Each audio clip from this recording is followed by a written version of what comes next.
Sinagawan ng bag at binaril sa binti ang isang lalaki sa Malate, Maynila. Hinala ng pamilya ng biktima, posibleng may kinalaman ng insidente sa sabong. Nasa frontline ng balitang yan, si Nina Ongpauco.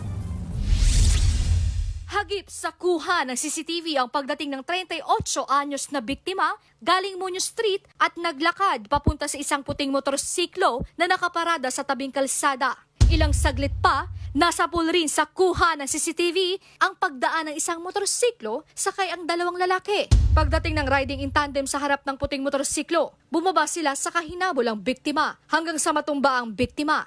Dito na nakatsyempo ang mga salarin at pilit na inagaw ang sling bag ng biktima. Saka mabilis na tumakas. Base sa report ng barangay, binaril sa binti ang biktima na agad namang dinala sa ospital. Sabi kasi ng pamilya po medyo delikado daw po, kaya naghahanap sila ng dugo na 2 bag para masalinan. Dahil nga po, habang sinusugod siya sa ospital is maraming dugo yung nawala. Tinamaan po siya sa may bandang binte.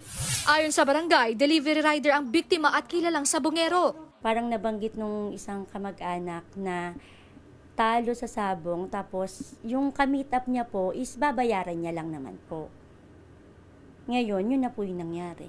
Nagpapagaling pa sa ospital ang 38 anyos na biktima habang patuloy pang tinutugis ang mga salarin. Nagbabalita mula sa frontline, Nina Ongpauco, News 5.